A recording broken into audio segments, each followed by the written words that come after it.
Confinement avec enfants, 22e jour. Dans votre esprit, comme vous l'imaginiez, ça devait être un épisode d'une famille formidable. 22 jours plus tard, ça ressemble plus à Rocky III. Un affrontement sans pitié de chaque instant, un bras de fer psychologique entre d'un côté une version molle de Stallone, vous, le gentil, le papa au bout du rouleau qui aimerait avoir juste 1 heure pour télétravailler. De l'autre, une version miniature de Clubber Lang, le méchant, votre ado qui depuis 2 semaines fait ce qu'un ado sait faire de mieux, bouder. 2 méthodes s'offrent à vous, la mauvaise. Bon, je compte jusqu'à 8. Si à 8, tu ne m'as pas souri, je t'étrangle.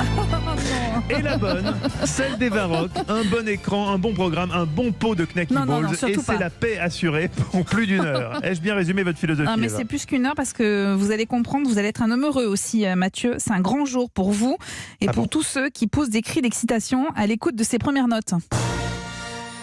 Oh, hop, hop, hop. Hop, hop, hop, hop. Mais oui. Indiana Jones. Ouais, c'est ça. Star Trek. Non, non plus. Ah, j'y suis presque. Est-ce que ce serait la guerre des étoiles? Mais oui, mais alors si je vous en parle, c'est parce qu'aujourd'hui est lancée en France, après quelques jours de retard, la plateforme Disney+.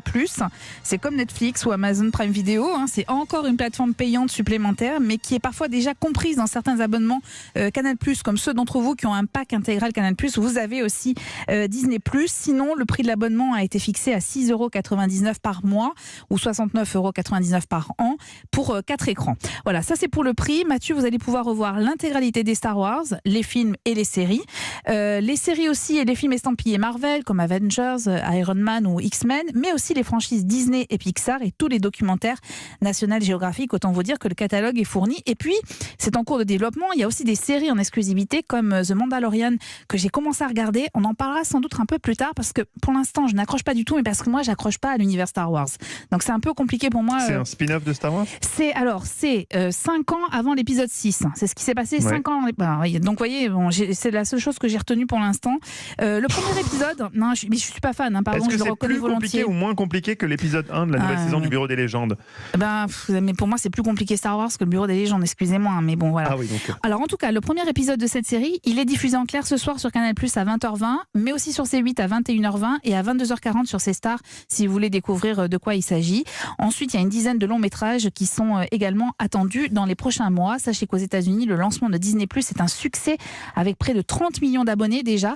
Le confinement en France est une opportunité incroyable, évidemment, pour le lancement de cette nouvelle plateforme. Tu m'étonnes. Et en attendant de s'abonner et de payer encore plus, est-ce qu'il n'y a pas un programme gratuit à se mettre sous la dent? Oui, vous allez me traiter de garce. Si on se matait un Pixar, justement, gratuit sur M6 ce soir à 21h05, voilà.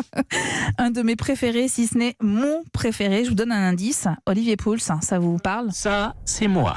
Il y a des jours où je me dis qu'il faudrait que je change des choses dans ma vie. C'est comme ça, je peux pas m'en empêcher. J'aime les bonnes choses, j'y peux rien. Et les bonnes choses, c'est pas évident à trouver pour un rat. Ce serait plus facile si tu faisais moins la fine bouche. Je refuse d'avaler n'importe quoi, papa.